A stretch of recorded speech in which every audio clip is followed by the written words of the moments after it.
constatées sur tout le territoire. C'est le dossier du journal télévisé. Le gouvernement équipe les différents commissariats afin de permettre aux agents de travailler dans de meilleures conditions.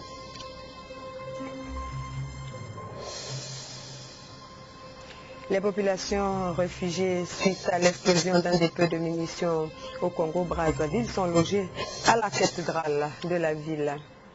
Mesdames et messieurs, bonsoir. Bienvenue à ce journal. Coupure d'eau ou perturbation intempestive du réseau de la société de distribution d'eau en Côte d'Ivoire, la SODECI.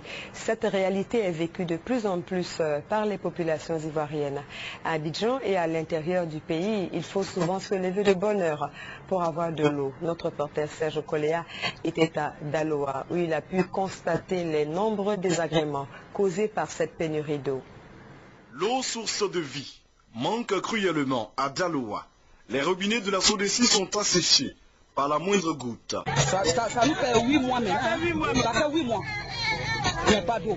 À Daloa, les jours passent et se ressemblent.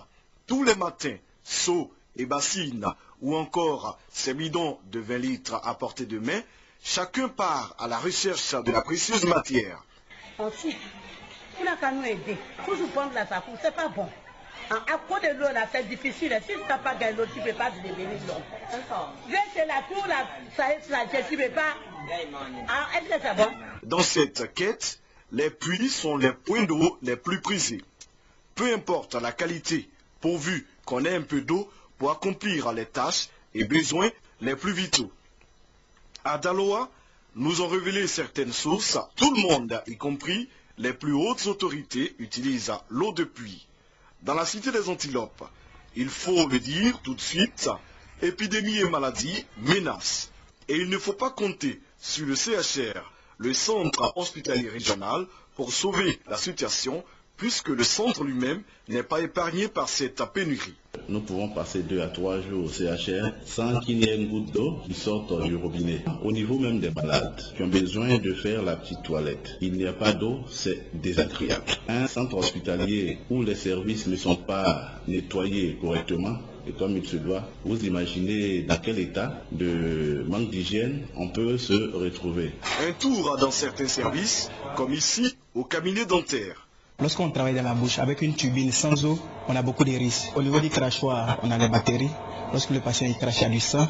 Dans le sang, on a les bactéries, on a les champignons, on a les virus. Donc il y a déjà risque de contamination entre 2 patients. Avec la pandémie du VIH-Sida, les risques sont vraiment énormes. Il faut protéger les patients et nous-mêmes nous protéger aussi, parce que si nous-mêmes ne sommes pas protégés, nous risquons de transmettre certaines choses, c'est grave. Le cas du bloc opératoire inquiète bien plus. Vous savez que nous sommes un centre de référence, nous recevons des malades de partout. Lorsque au bout de 2 à 3 jours, il n'y a pas d'eau, nous avons des difficultés pour avoir des champs opératoires propres, stériles. Où trouver de l'eau pour sauver ces malades qui viennent innocemment chercher la guérison? Une fois de plus, le puits situé à 10 mètres du CHR est sollicité. Et là, nous tous, on s'est épuisés. On remplit les barils. Si l'eau là, on utilise. Si c'est fini, on s'en va. C'est chaque fois ça. Et ça, on va commencer. Ça fait l'opération, il n'y a pas d'eau pour laver à but. Depuis hier, on est là souffert comme ça, il n'y a pas d'eau. Seulement 10 000 litres d'eau livrés une fois au passage par la citerne de la SODECI. Une quantité d'eau insuffisante, bien évidemment, vu les besoins. Mais en fait, que se passe-t-il pour que la SODECI, la société de distribution d'eau en Côte d'Ivoire, reste impuissante devant ce drame? À la vérité, la SODECI est victime de ces vieilles installations, aujourd'hui en déphasage total avec les exigences démographiques du moment. L'unité de production actuelle date de 1967. Sa capacité maxi est de 7000 m3 par jour, alors que le besoin attendu de la population est de 9000 m3 par jour. La population s'est accrue, la ville de Daloa s'est étendue dans l'espace. Donc ça fait qu'aujourd'hui, la station de traitement actuelle ne répond pas aux besoins de la population de Daloa. Pour mieux nous imprégner de cette situation, nous nous rendons sur le site de la Labo, à 25 km de la ville. C'est d'ici que part l'eau avant d'atterrir dans les ménages. Le site attend depuis 2009 la réalisation de nouvelles unités capables de rendre la SODECI à nouveau opérationnelle à Daloa et dans toute la région.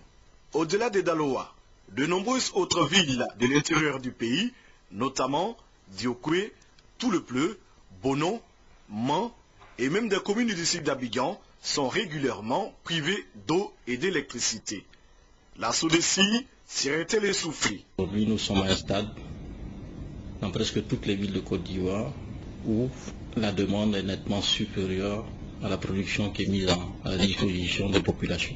Dans notre contrat qui nous lie au gouvernement de Côte d'Ivoire, c'est le gouvernement qui a la responsabilité des investissements. Et depuis une dizaine d'années, les efforts ont été faits.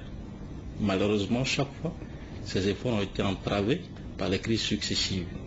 Abidjan bénéficie aujourd'hui de plusieurs programmes. Sur l'intérieur du pays, il y a des programmes qui ont été initiés, notamment à Daloa, San Pedro, Tabou, Man. Il y a le programme d'urgence présidentielle qui se poursuit et qui permettra de consolider la production dans 43 centres déjà équipés. Et tous ces programmes-là ont démarré, sont en cours, mais malheureusement les délais de travaux au niveau de l'eau potable sont très longs. Il faut en moyenne entre 16 et 24 mois pour terminer une infrastructure de production, de transport et de distribution. Disons, dans 2 ans, on va retrouver un équilibre, l'équilibre qu'on avait il y a plus de 10 ans. Il le faut pour redonner un peu de vie et de bien-être social aux populations de ces villes de Côte d'Ivoire qui vivent aujourd'hui sans eau. Comme l'a signifié une de nos interviewées, sans eau, on ne peut absolument rien faire. Vivre sans eau, c'est certainement mourir. Restons à l'intérieur du pays. Le ministre sortant des droits de l'homme et des libertés publiques, Nyenema Coulibaly, a procédé à la remise de jugements supplétifs. L'opération s'est déroulée à Korogo et c'est dans le cadre d'une mission d'assistance aux enfants exposés au risque d'apatridie dans la région du Poro. La mission a été conduite avec le soutien du Haut Commissariat aux réfugiés. C'est ce que nous dit Hervé Blé dans ce reportage. Une bonne ambiance a régné au tribunal de Korogo à l'occasion de la délivrance de jugements supplétifs à différents pétitionnaires. C'est que les enfants exposés au risque d'apatridie et leurs parents voyaient ainsi s'achever une période de grand doute. Pour obtenir ce résultat et permettre à ces enfants et à bien d'autres nés avant le 20 septembre 2002, date du début de la crise, d'avoir une existence légale, le ministère des Droits de l'Homme et des Libertés publiques et le Haut Commissariat aux réfugiés, ACR, ont conjugué leurs efforts. Nous voudrions exhorter nos parents à participer chaque fois qu'ils ont écho de ces audiences. C'est gratuit. En temps normal, lorsque vous sollicitez un jugement supplétif d'un tribunal, vous contribuez à l'établissement de l'acte, c'est-à-dire que vous payez. Or, dans le cadre de cette opération de lutte contre l'apatridie, c'est totalement gratuit. L'objectif de la mission que poursuivent le ministère des Droits de l'Homme et des Libertés publiques et le ACR, accroître le niveau de documentation, renforcer l'accès aux documents d'état civil, réduire durablement le risque d'apatridie. La mission qui a débuté par la région du Poro pourrait s'étendre à d'autres de Côte d'Ivoire. La question de la réforme de l'Agence ivoirienne de coopération francophone a fait l'objet d'un atelier à Grand-Bassam. Les responsables de cette structure veulent insuffler plus de dynamisme à cette structure. Alvorassa. Projet d'élaboration du cadre stratégique pour les 5 prochaines années de l'Agence ivoirienne de coopération francophone AICF. Ce projet va assurer une meilleure visibilité et lisibilité de la francophonie en Côte d'Ivoire. Il a été donc paru important pour nous de réunir l'ensemble des ministères techniques concernés par la question de la coopération francophone afin de pouvoir procéder à un recadrage et procéder donc à l'élaboration d'une nouvelle vision et aider le gouvernement à définir la politique qui pourrait être la sienne en matière de coopération francophone. Pour cet atelier, 4 groupes sont constitués. Ils vont réfléchir sur la nouvelle vision de l'AICF. Un document sera produit et il sera soumis à la réflexion et à la validation des partenaires de l'Agence ivoirienne de coopération francophone.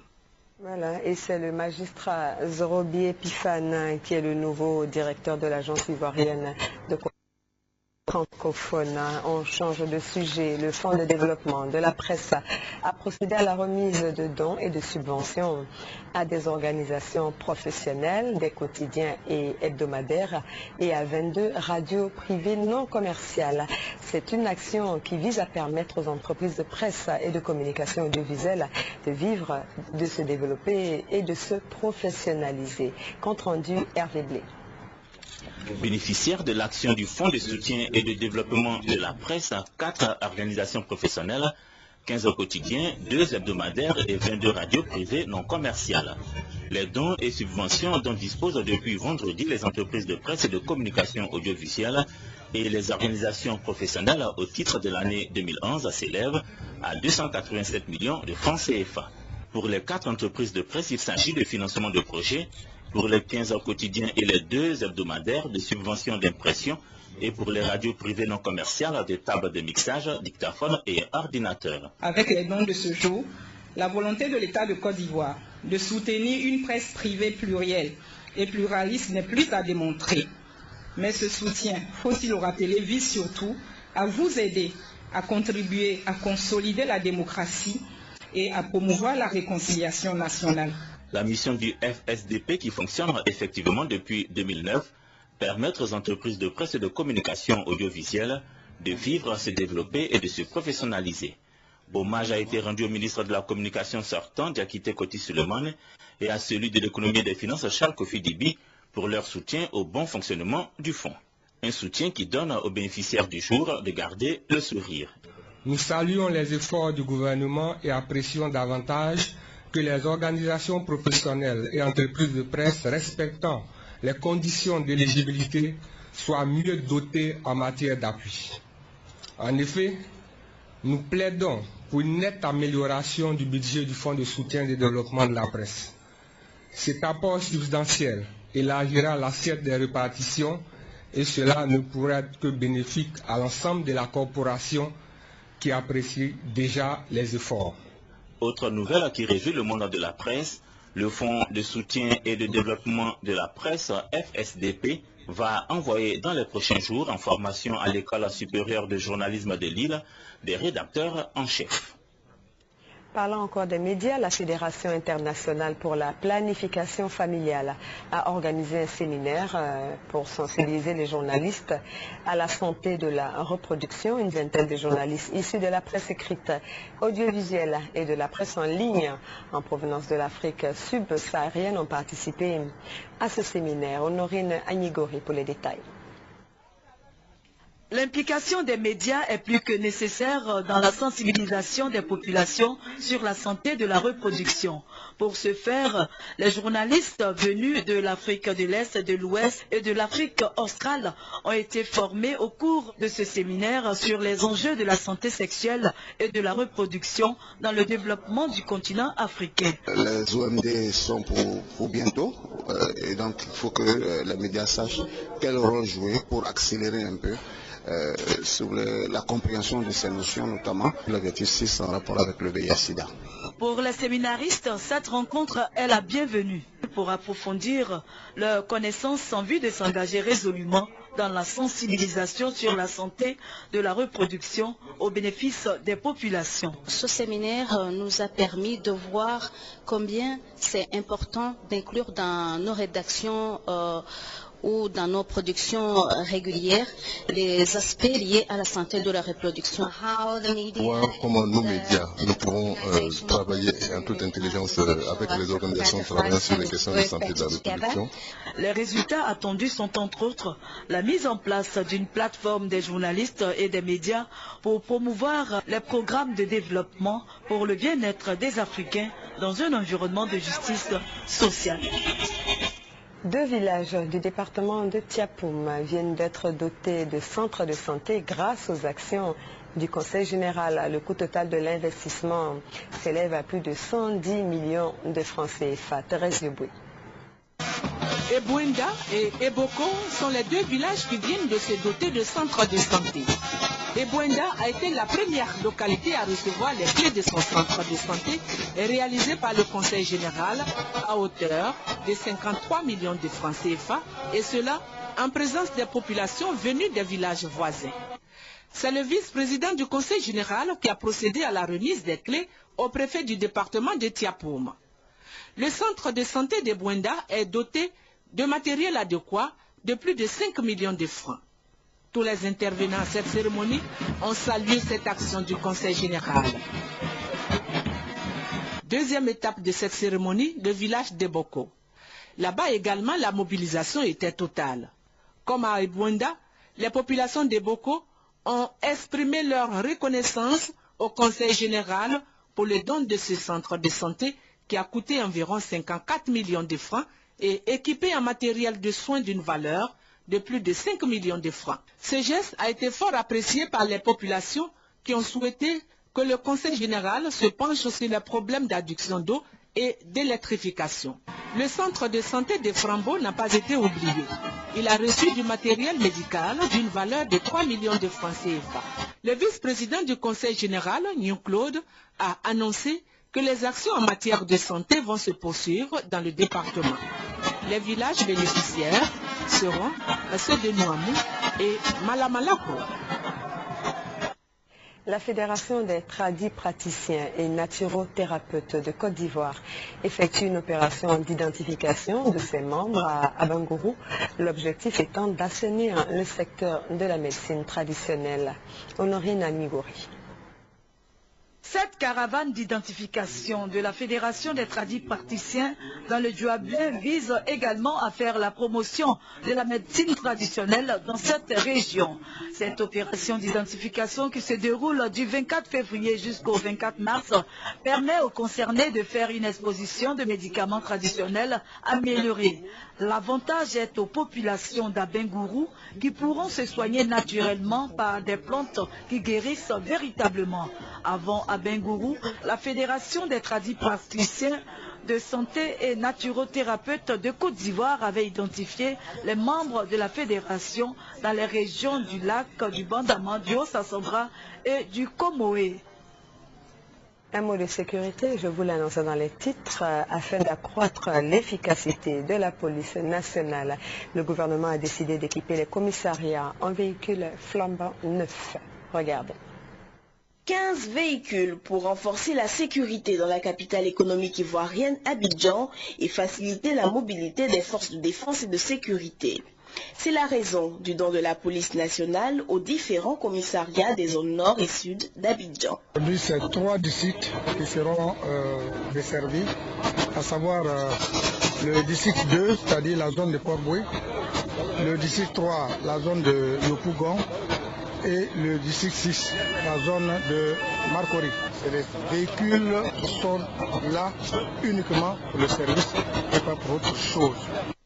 2 véhicules devront revenir à l'école nationale de police, 1 à la brigade de salubrité publique, 8 au commissariat des zones sud et 4 autres au commissariat de la zone nord. Parlons de technologie de l'information et de la communication, de satellites. Plus précisément, la Côte d'Ivoire, à l'instar de tous les pays africains, fera bientôt son passage de l'analogique au numérique. Une société spécialisée dans le déploiement satellitaire entend accompagner notre pays pour relever les défis de la numérisation. Pour son grand saut dans l'ère du numérique, la Côte d'Ivoire pourra compter sur des partenaires sûrs, au nombre desquels l'entreprise SES, spécialisée en systèmes satellites fiables de portée mondiale dans les domaines allant de la sécurité indépendante à la défense, en passant par les projets civils et industriels. L'entreprise entend apporter son expertise au pays. Notre raison principale d'être à Abidjan aujourd'hui, c'est pour discuter avec les autorités ivoiriennes et surtout le groupe de travail qui a été mis dans le cadre de la transition de l'analogique au numérique, donc surtout au niveau de l'audiovisuel. La date butoir étant de juin 2015.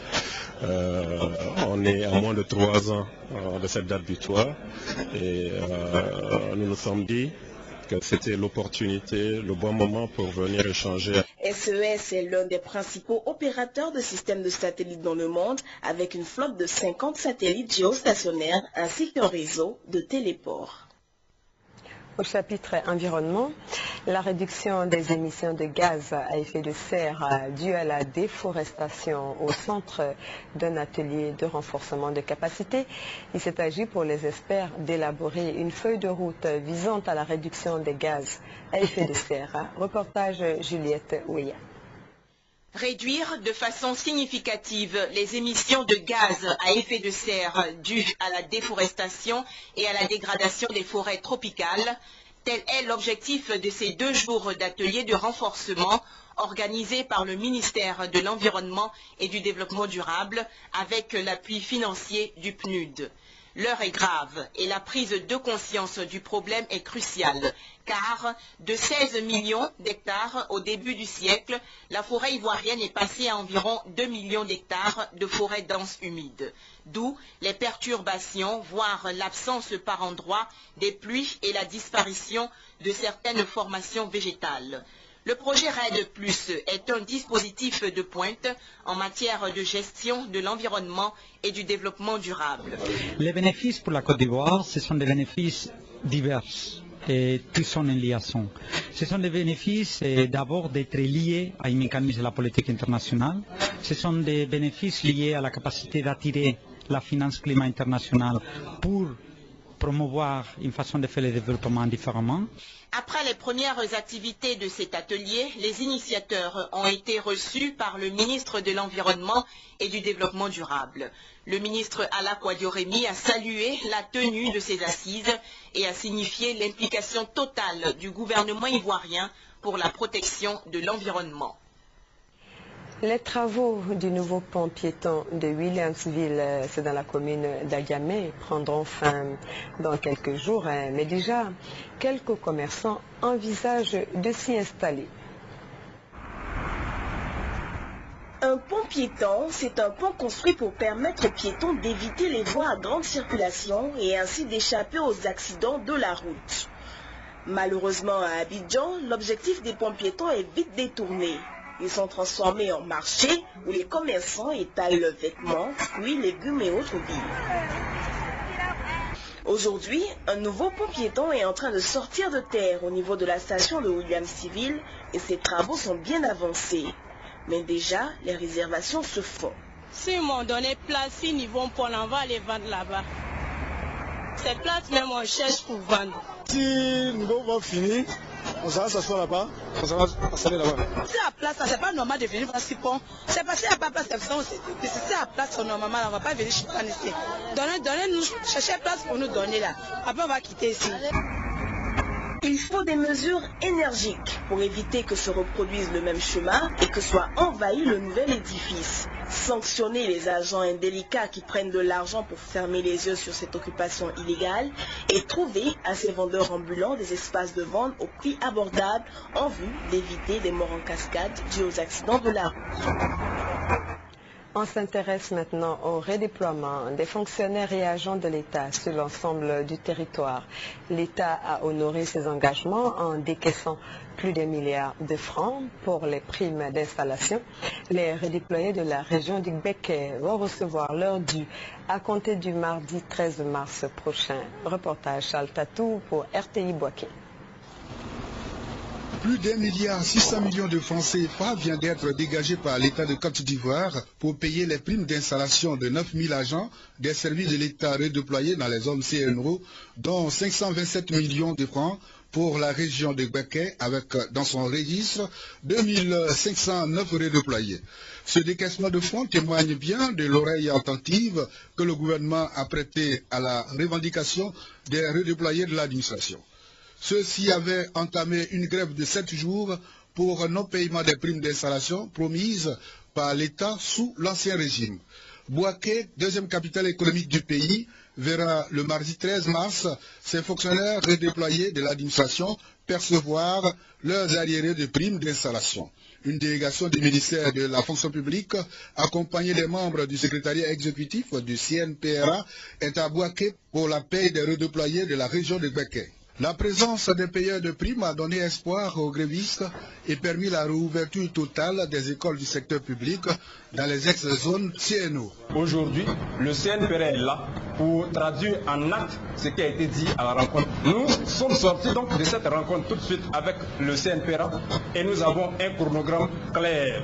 Plus rien ne justifie donc la grève. Camarades, le MOFO aussi t'invite à reprendre le travail. Après Bouaké, les payeurs de primes seront à Mans le 13 avril prochain avant de continuer leur périple à Odéné, Séguéla, Bouna pour terminer le 8 août 2012 à Korogo. La ministre sortante de l'Éducation nationale, Kandia Camara, a inauguré une école primaire publique à Ndotré, c'est dans la commune d'Anyama. Cette école est un don d'une ONG espagnole. Suivez le reportage de Evelyne Debazigua. L'école primaire publique pilote Kwaku Kofi Désiré va servir de cadre d'expérimentation aux différentes réformes entreprises par le ministère de l'Éducation nationale, notamment la limitation du nombre d'élèves à 40 par classe, l'usage de l'outil informatique au primaire. Don de l'ONG espagnole ACO Iris, cette école primaire est construite sur un terrain de 6 000 m² offert par la mairie d'Anyama. Elle comprendra 6 classes, un centre social éducatif et sera opérationnelle à la prochaine rentrée scolaire. La ministre de l'Éducation nationale, Kandia Camara, a remercié l'ONG Africa ACO Iris pour le don de cette école qui va répondre aux besoins des populations. Les élèves de Ndotré ont pu bénéficier de vaccins contre la méningite offerts par l'ONG espagnole. Journée socio-culturelle dans la région de Daloa. Les établissements scolaires du département de Zoukoube ont organisé plusieurs activités socio-culturelles pour marquer l'année scolaire 2011-2012. Le lancement de ces activités s'est déroulé au cours d'une cérémonie qui a réuni les élèves et les responsables de l'inspection de l'enseignement primaire. Le compte rendu est signé Serge Kolia. Le lancement des activités culturelles et sportives de l'inspection préscolaire et primaire de Zoukoube a réuni les 13 337 élèves issus des 54 écoles primaires du département. Selon les organisateurs, ce programme vise à revaloriser le système de l'enseignement préscolaire et primaire et à déceler des talents naissants. Ils ont invité enseignants et parents d'élèves à s'y impliquer véritablement. Pour Tia Marcel, inspecteur de l'enseignement préscolaire et primaire de Zoukoube, l'école s'affirme comme la meilleure alternative de transmission des valeurs aux générations futures. Il a ajouté que la culture et le sport sont facteurs de rapprochement des peuples. Plusieurs disciplines sont au programme de ces activités, notamment des poèmes, des sketchs, du football, dans l'optique de forger la personnalité des enfants. Placée sous le signe de la réconciliation et de la cohésion sociale entre les enseignants, l'initiative est appuyée par l'UNICEF qui a offert 4 kits récréatifs composés entre autres de ballons de football, basketball, volleyball et de cahiers. On reparle de la Journée internationale de la femme qui a été célébrée le 8 mars dernier. Nous vous proposons quelques échos de cette journée d'hommage aux femmes rurales qui étaient à l'honneur cette année. Pour la première fois, la Journée internationale de la femme a été célébrée avec faste à Tanda. La cérémonie était parrainée par l'épouse du ministre Kwasi Adjoumani et pilotée par Konenzi Herman, directrice de l'IFEF. Poèmes, danse, imitation d'artistes et visite des travaux d'auditrices de l'IFEF ont meublé l'événement. À travers ces différentes prestations et visites, les femmes de Tanda ont une fois de plus démontré leur savoir-faire au public. Les intervenants à cette occasion ont tous souligné la place prépondérante de la femme dans la société. La cérémonie a pris fin par la remise des diplômes d'honneur aux responsables d'associations ou de groupements de femmes, aux épouses des autorités politiques et administratives et à toutes celles qui se distinguent par leurs activités professionnelles. À Tanda. Femmes source de vie, femmes source de pardon, de réconciliation et de paix. C'est sur ce thème que les femmes du district d'Abidjan, réunies au sein de l'association des femmes employées du district, ASFEDA, ont célébré la Journée internationale de la femme. Les festivités ont débuté par une procession de la cathédrale Saint-Paul du Plateau à l'hôtel du district. Une cérémonie appréciée par le gouverneur qui a félicité ces femmes pour leur courage, leur savoir-faire ainsi que leur action en faveur de la réconciliation nationale. Les femmes de la Caisse nationale de prévoyance sociale CNPS ont elles aussi célébré la journée internationale de la femme.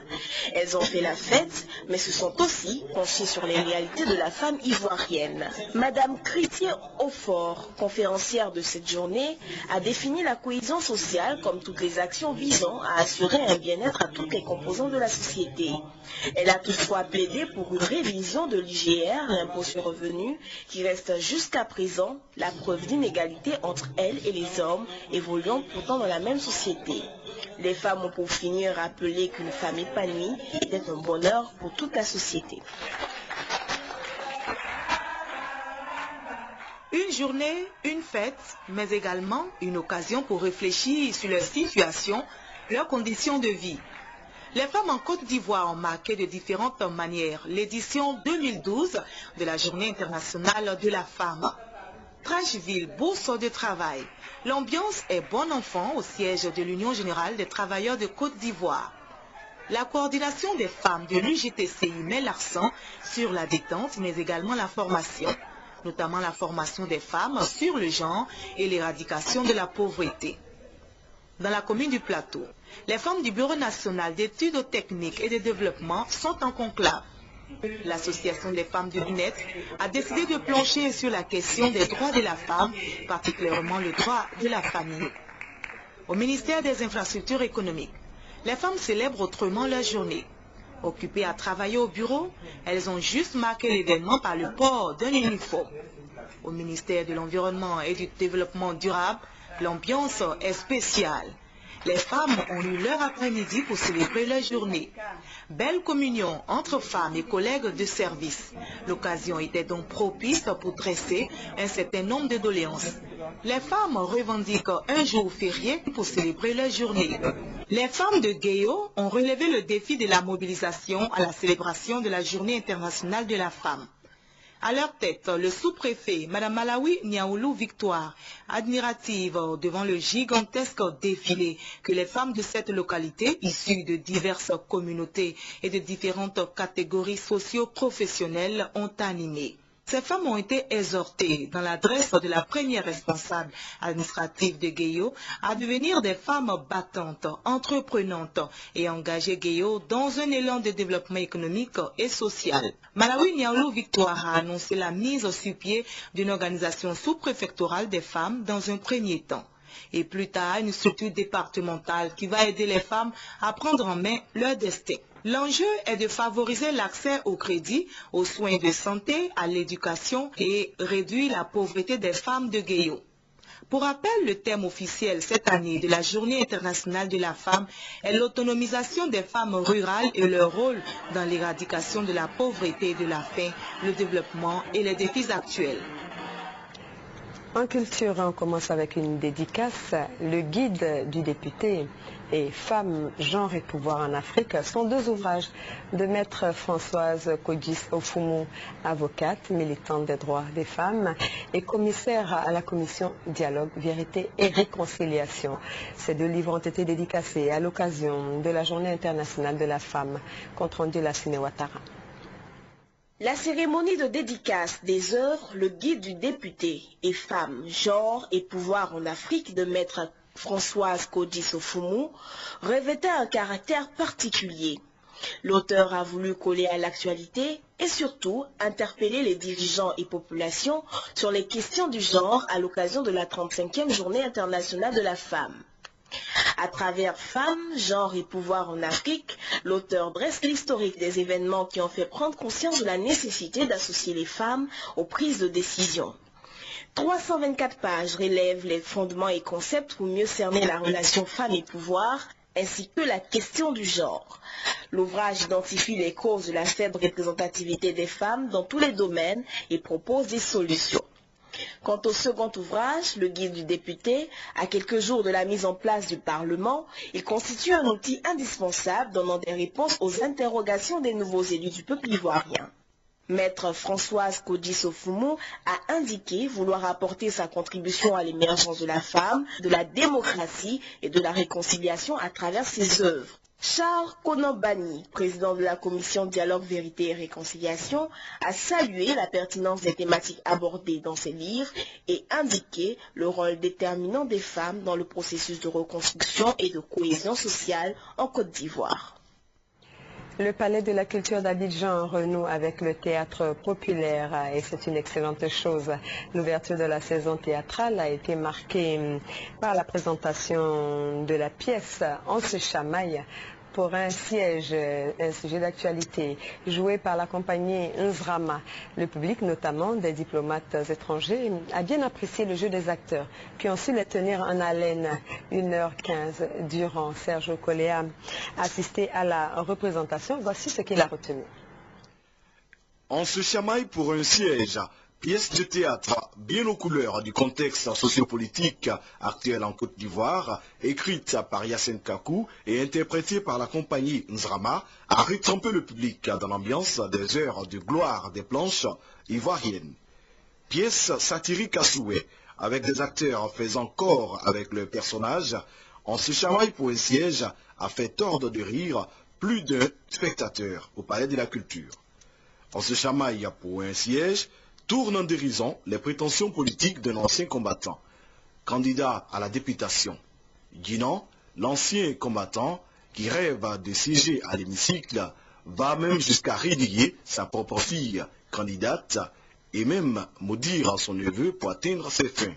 On se chamaille pour un siège ouvre la saison théâtrale du Palais de la Culture qui s'annonce dense et rythmée. La pièce a été mise en scène par Lucie Dagri, l'administratrice générale de la compagnie Nzrama, va bientôt entamer une tournée nationale et internationale pour présenter sa pièce de théâtre. Deux télégrammes de condoléances du président de la République. Le premier est adressé à son Excellence le docteur Boni Yayi, président de la République du Bénin, après le rappel à Dieu de son gendre, M. Franck Aléchi. Le deuxième adressé à Sa Majesté Akihito, empereur du Japon, au moment de la commémoration du premier anniversaire du séisme suivi du tsunami qui a frappé le pays le 11 mars 2011. À l'étranger, direction le Congo-Brazzaville, les sinistrés et réfugiés de l'explosion d'un dépôt de munitions, réfugiés donc dans la cathédrale de Brazzaville, manquent de tout. Ils ont besoin d'aide. Un village de toile a envahi le parvis de la cathédrale Sacré-Cœur de Brazzaville. Depuis l'explosion d'un dépôt de munitions le 4 mars dans la capitale congolaise, près de 5000 sinistrés se sont réfugiés ici. Au total, 14 000 Brazzavillois sont sans abri suite à la catastrophe. Des conditions de vie difficiles, l'eau et la nourriture sont rationnées, pas assez de médicaments et de tentes pour tous. Les médicaments qui viennent avec les matelas ou les mousses ou les draps sont où? Mais pourquoi les sinistrés on ne donne pas aux sinistrés? Ils amènent ça où? Chacun ici se débrouille comme il peut. Les habitants épargnés se mobilisent pour les autres, tout juste de quoi offrir un repas par jour aux déplacés. Nous servons le matin un petit déjeuner fait de riz au lait aux bébés et aux enfants. Et pour les adultes, nous servons un repas. Le repas quotidien est servi à 16h, à partir de 16h, 16h30, jusqu'au lendemain. Ces derniers jours, la pluie n'arrange pas les choses. Impossible de cuisiner ou de dormir dehors. Tout le monde s'entasse à l'intérieur même de l'église, jusque sur l'autel. Nous sommes vraiment débordés et qu'il n'y a pas assez de place pour héberger ces sinistrés. Il nous manque des tentes pour héberger ces personnes dans de dignes conditions. Ils ont tout perdu et là, avec les intempéries, ils ne peuvent même pas se loger sérieusement et de manière digne. Le gouvernement, accusé de ne pas être à la hauteur, annonce que chaque famille victime de l'explosion recevra une première indemnisation de 5 000 €. Ce dimanche se dérouleront les obsèques des 200 personnes tuées dans la catastrophe. Voilà, c'est ici qu'on s'arrête pour ce soir à 23h. Vous avez rendez-vous avec Marie-Laure Ngouran, demain à 13h avec Juliette Ouéa et à 20h, Ali Diarasouba sera au rendez-vous. Excellente soirée sur RTI 1 et à très bientôt.